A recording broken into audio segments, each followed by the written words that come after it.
Giannalia Cogliandro Beyens, and you can help me with the pronunciation, I'm sure I murdered it just there. She is the Secretary General of the ENCATC, which I'll tell you about in a moment.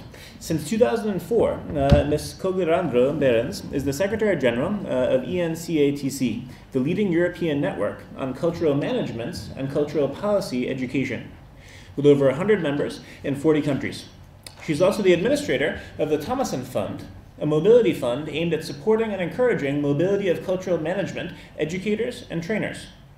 Previously, she served as the policy officer of the Cultural Forum of EuroCities, a European network bringing together local governance of more than 140 large cities in over 30 countries. Giannalia was Secretary General of the Association of European Cities of Culture in the year 2000, set up by in 1996 by the European Commission, and 9 European capitals of culture: Avignon, Bergen, Bologna, Brussels, Helsinki, Prague, Reykjavik, Santiago de Compostela, and Krakow. Since 1993, she's also been working as a journalist. She's had the position as Press and Public Relations Officer for the NATO organization in Rome. She's worked for the European Commission, where she wrote 10 reports on social European policy and a major study on European cities of culture for the year 2000. In 1991, Giannalia was awarded a prize for the best article by the Luigi Einaudi Foundation in Italy. She was initially educated in Rome at the University of La Sapienza. Giannalia holds a degree in political science, international relations, an MA in European and International Career Studies, and an MA in European Constitution. Her final dissertation was about diplomatic relations between Italy and Great Britain, which was supervised by Pietro Pastorelli, Professor of International Politics and Head of the Diplomatic Archives of the Italian Foreign Office. So in many ways, really, she's had a chance, I think, not only theoretically to study, to analyze, and to write about cultural diplomacy, but also to actually implement cultural diplomacy, given her current position, as well as her positions in the years before. So I'm really looking forward to the presentation. The lecture topic that she has decided on: culture and diplomacy in the EU's external relations. Education needed? ? Please join me in a very warm welcome for Ms. Giannalia Cogliandro.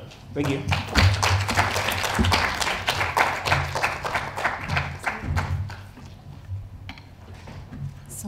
Good morning to everybody. I think that after the very interesting speech of Dujardin and the lunch, you are almost ready to sleep. So I hope that with my presentation I will be able to wake up you a little bit.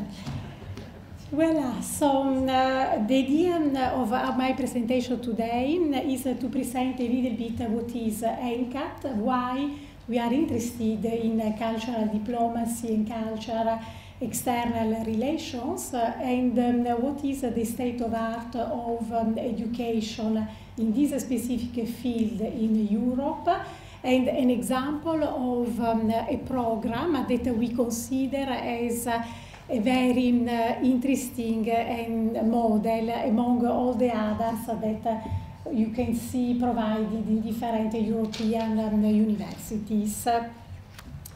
So first of all, about ENCATC. We are a membership organization, so we gather at date together 140 universities in 40 countries. So we define ourselves as European, but in reality we include not only universities in 27 member states, but also universities in America, Australia, or different Asian countries. We also have, since 2000, operational links with UNESCO. That means that we are considered as the same status as a member. We can, in this case, advise UNESCO when they define their own operational programs. We also have the status of observer to the Council of Europe. Again, we have the possibility to influence the policy of the Council of Europe in education and culture. And finally, we also have the status, since 2001, of a network of excellence in Europe. So, as you know, we are very well placed in this European arena to influence policies shaping in the field of culture and education. Our mission is to find a new answer and new programs, to inspire new programs in a world that is fastly changing. So the world changes, and we want to explore how education can react to this fast changing. Our objectives are share experience, exchange good practice, develop joint projects, develop policy and research, but also providing a space for reflections, discussion, both for teachers and managers. So you can okay. So you can still go in a bit, voila, okay. So just to give you an idea of where we are located, as you can see in the map, mainly Europe, but also spread everywhere. Our members are mainly 83% universities, but we also have 20% of our memberships that is represented by major organizations such as the Louvre museums or other major cultural museums, centers or regions, very much involved in external relations or cultural policy. Our activities are set up around 7 main strands of work: developing policy, building capacity, sharing knowledge, stimulating research, promoting mobility, communicating and building partnerships. What does it mean? So at developing policy, so it's one of our main objectives. We are able to achieve this objective at European level by voicing our member in the European Parliament when necessary, by writing a policy paper, as such we did recently when the European Commission issued the Green Paper on cultural industries, but also taking a very active role in 2 major European platforms. One is called Access to Culture, and another one is called Cultural Industries. At international level, we act in the forum of UNESCO, and this by providing expertise to the different UNESCO sessions in the field of education and culture.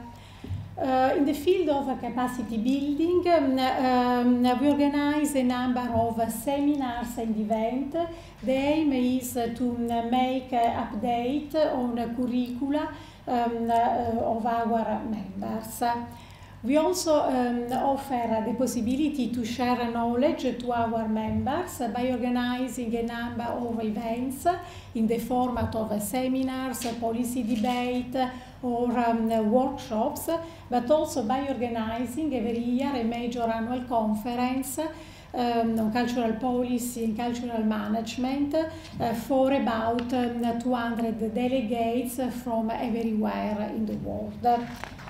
We also share knowledge through 7 different thematic areas. So our members are the trainers of the future cultural managers in a number of different fields.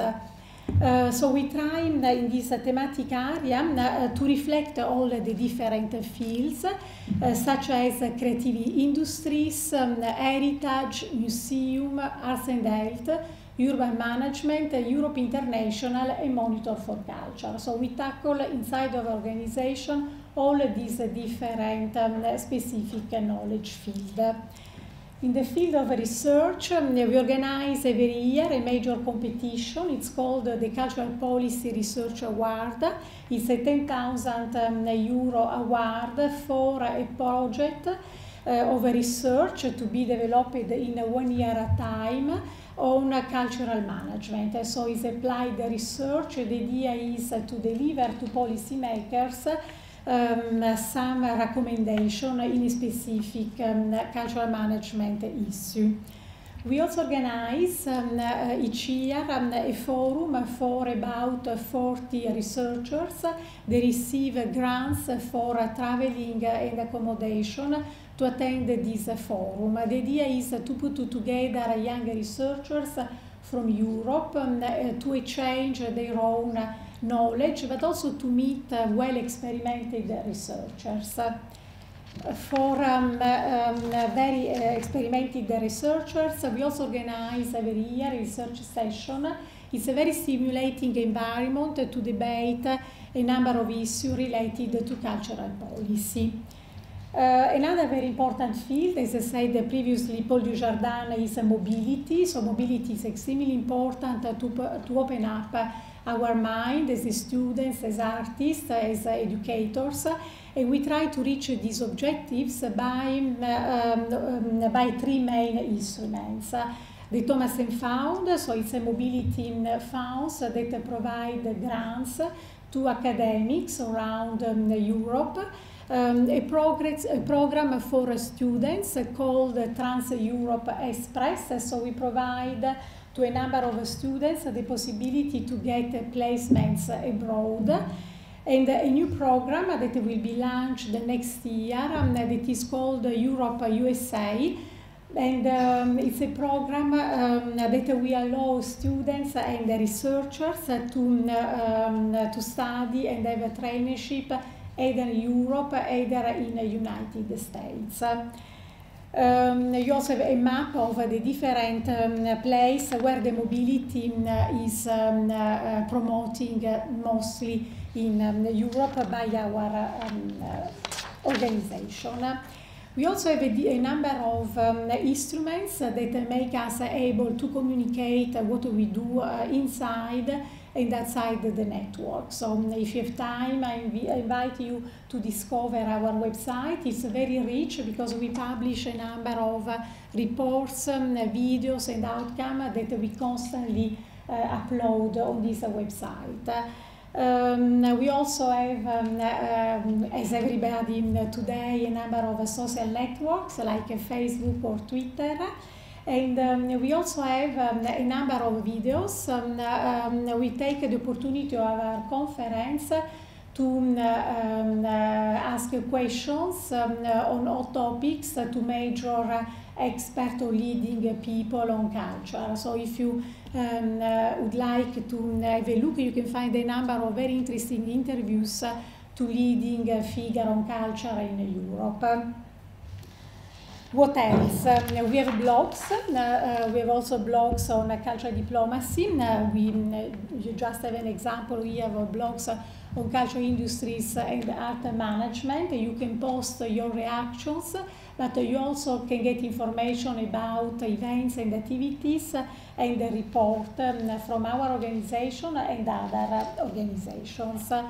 We have newsletters with the information about books, publication, events, and policy debate in Europe.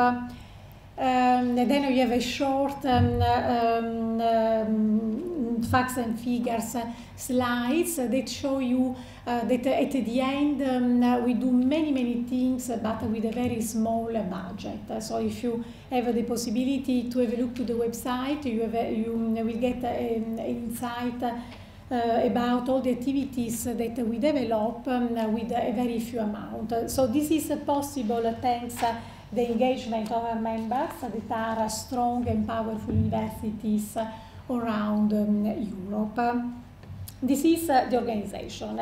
So inside this context, we created in 2007 a thematic area that we call Europe International. This thematic area is for us a space where we share knowledge, research, information about cultural diplomacy and cultural external relations.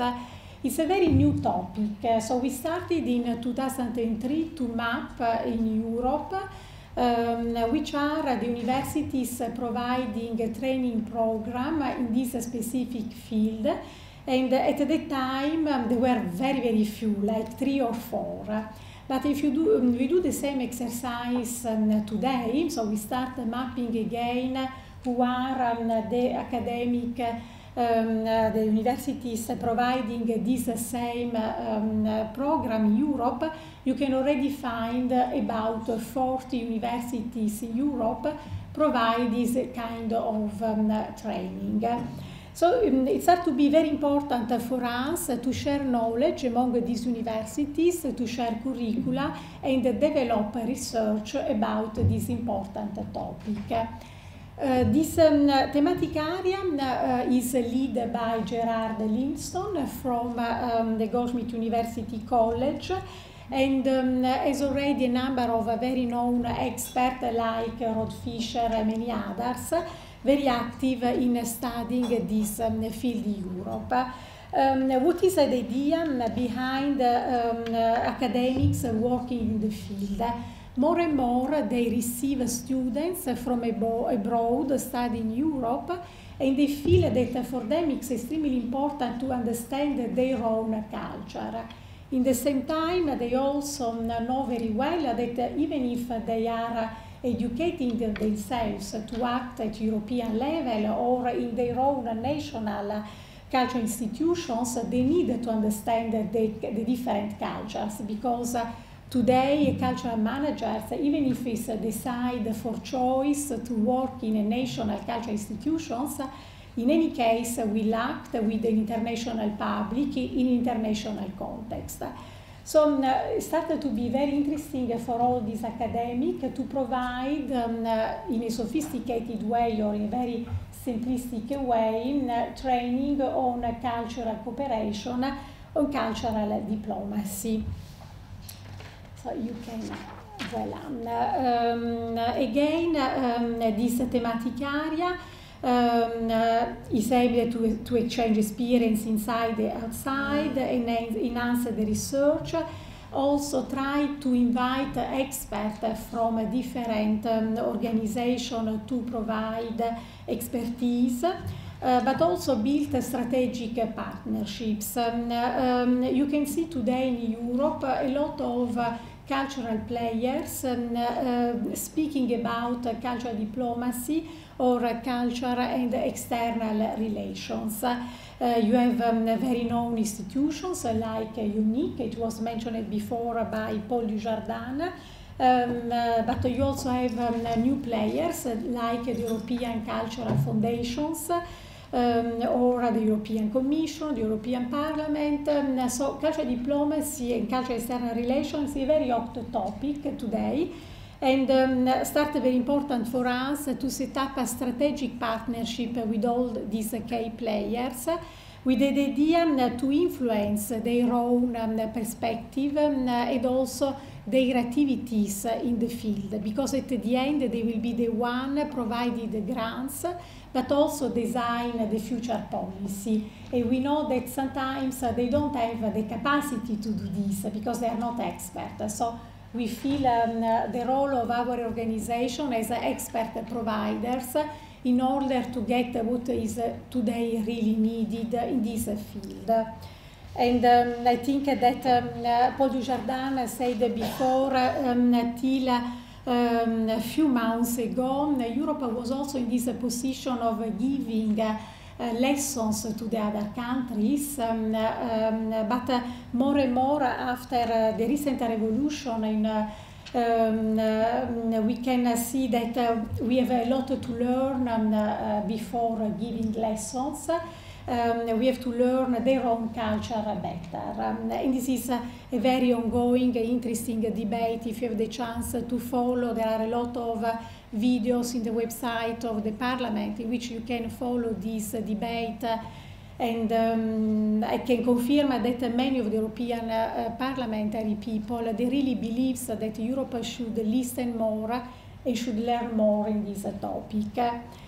But what is the context of our action? So why our networks, many networks today, are interested in developing this policy, and also this topic? Why you, if we are going to act in the future at European level as a cultural manager or cultural operator, why you are sensitive, you should take into account this new way of acting in a new context.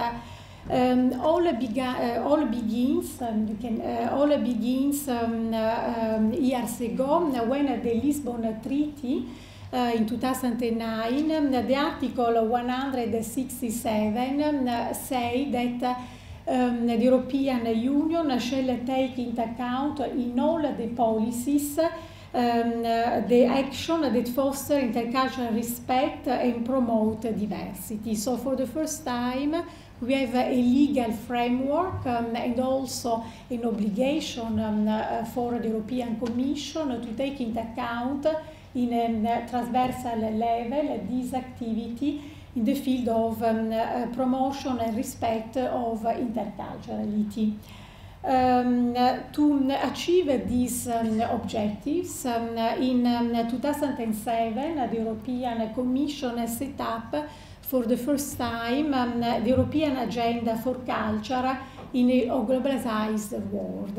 So I don't know if you are familiar with this document, but if not, I advise you to download from the website. So it's the first policy framework issued by the European Commission that for the first time among 3 key objectives mention that the European Commission should take activities that promote culture as a vital element in the Union's international relations.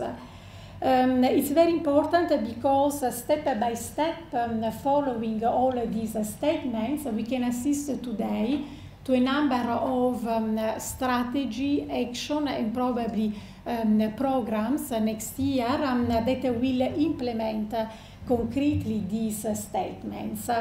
The first is the strategic framework to be developed for the period 2011-2014, and in which the European Commission is currently working.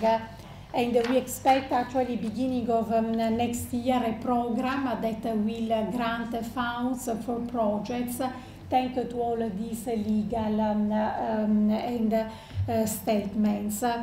Apart from this framework, we can say also that the European Commission is active in promoting the cooperation outside Europe with a number of instruments that probably already know: the European Neighbourhood Policy, the Union for the Mediterranean, the Policy for Enlargement Countries, the Eastern Partnerships, Development Policy, Trade Relations, Bilateral Partnerships, and Media International. So all these are a framework that allows actors working in a cultural field, but not only in the cultural field, to set up cultural cooperation with the countries outside Europe. And finally, I noticed that you already have in the programs people coming from this new service. It was set up, the European External Action Service, as an operational branch that should also contribute to make links between Europe and the other countries. And this European External Action Service is made up by staff not only from the European Commission but also from member states. A number quite important actually of people working inside this External Action Service comes from a foreign office from member states. One of the missions of this staff, this operative staff of the European External Action Service, is also to make links between the European Union and all the other countries and understand their culture. And is mentioned that they should be trained in order to understand the culture of the others. What does it mean? I was last week in a public hearing in the European Parliament where the representative from the European External Action Service was invited to give more information about the training that will be provided to the staff that will be sent in the representation of the European Commission outside the European Union. For the moment, there is no clear vision. It was a debate about diplomats to be educated on cultural policy. It was a question of Cultural Institute giving them a specific training or just giving diplomats a few insights, making them able to understand the culture of the place. But what was clear is that in the coming years, more and more relations between Europe and the rest of the world will go through cultural diplomacy, a cultural understanding of the country in which all these diplomats from the European Union will be serving on behalf of the Union. And this, of course, as they stressed, will very much depend on the size of the representation. They were explained that in Washington, where they have 300 staff person from the European Union, they will be able to nominate an attaché just for cultural relations. But in small countries, it will be the diplomat that will come from the very traditional education that will be also serving as a cultural attaché. So the training issue is very important in this specific case. So as organizations, we start, so you can go through, still more, voilà, okay. So listening all this debate, listening the debate inside the European Action Service and the debate in Brussels, we start asking ourselves inside our networks who are the cultural diplomats today. Do they already exist? So can we define today who is the cultural diplomat? And if they exist, how were they educated or trained, and what they get in the existing programs is sufficient to be what should be the cultural diplomat today to be effective, and what do they need to learning, and who is teaching. So we started in our network to map this environment and try to answer to all these questions. Of course, we started to tackle the educational point of view, and we have as a basic source of information 2 documents. One is the report and the research done by Elena Drobna, is officials from UNESCO, who is looking to this issue since 2008. And another source of information is the UNESCO ENCATC directory on programs educating on cultural policy and cultural external relations. In looking all the reports published, we find out that almost all the reports call for more, better, or reinforced education in cultural diplomacy. So this proves that still there is work to be done in this specific field. We also try to understand the terminology issue. As you say, we use quite often the term of cultural diplomacy, cultural external relations, international cultural managers, cultural literacy for all. So all this terminology, all of us, we use in a different way, and probably people before me and the one coming after me, they are going to use, but all using a different meaning. So in the reality, it's very important when you provide education in the field to understand if you are doing education for a cultural diplomat, or if you are doing education for international cultural managers, or if you are doing this kind of education for all. So this is something that we think is very important to stress and to take into account when you are doing or design new training programs for people that want to work at international level. Who is teaching today? So when we map the panorama of providers, we find out that one of the leading training organization in the Institute of Cultural Diplomacy in Berlin. You also have 20% of our members providing this training, and also we have a number of ad hoc training that are more and more fashion nowadays, such as the Unica Academy for Diplomat and many others that we are trying to discover on a regular basis. And then I wanted to finish my presentation giving you one example among the current offer inside of our networks of program that is meant to train the future cultural diplomats. This program is provided by the Institute for Creative and Cultural Entrepreneurship at the Goldsmith University in London, and it's a module called Cultural Relations and Diplomacy. So this means that is both for cultural managers that want to act in cultural organizations with relations with organizations outside Europe. Is the case of the Arts Center just presented by Paul Dujardin.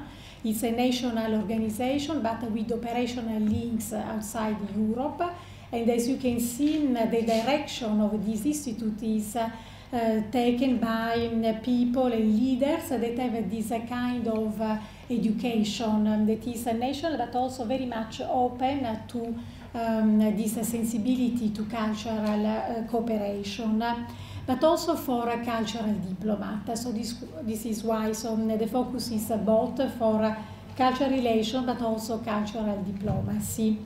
Why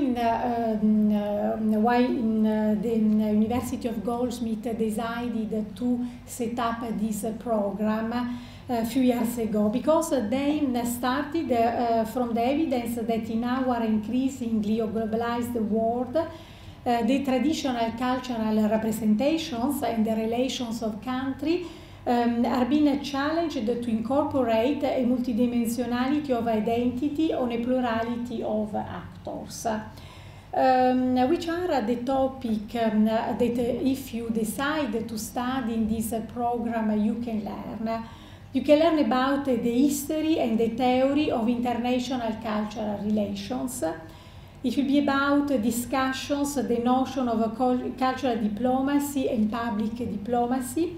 It will be about the analysis of the relations between arts and diplomacy. This module will also introduce the students to the major theories and ideas with international cultural relations, and we also provide insight into its practice by a wide range of actors. That means governments, international organizations, corporations, non-governmental organizations, and individuals. So all these are the actors that are acting in this very specific field. You will also learn about the role of the arts, their practitioners and the mediators in relation to the importance in the establishment of relations between peoples and different countries.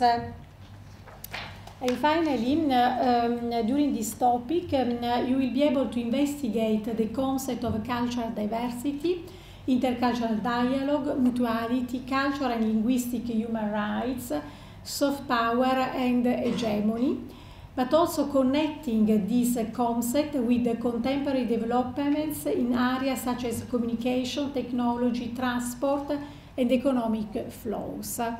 It's very interesting also how social networks can influence the future generation of diplomats. So this is also a very interesting topic. Very few are discussing about this. This program go deeply this concept.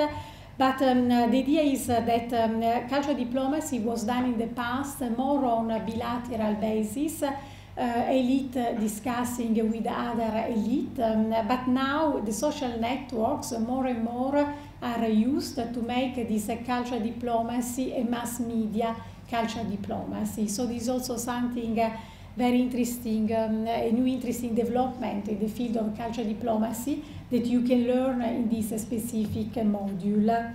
The structure is 10 weeks in which you have an introduction to the history, the principles and the theories. You have the second week you will learn about cultural relations, cultural diplomacy and public diplomacy. The third week you will learn about international cultural organizations.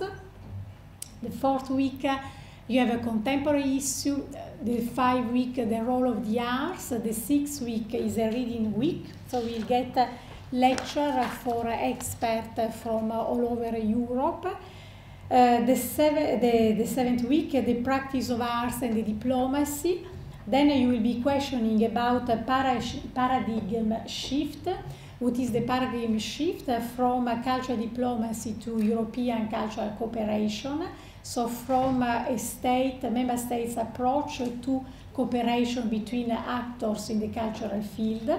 And finally, the 5th week, it will be about the presentation of students. So they will be asked to prepare some documents, and they can present these, the results of their studies to the other colleagues. I'm not going through, because we are late, to all the other important learning outcome that you can get thanks to this program, but for me it was really giving you an insight of module that you can find in this university, but also less structured in many other universities in Europe. So the opportunity to learn more and to strengthen your capacity in this field is started to be more and more possible in Europe. So thank you for listening.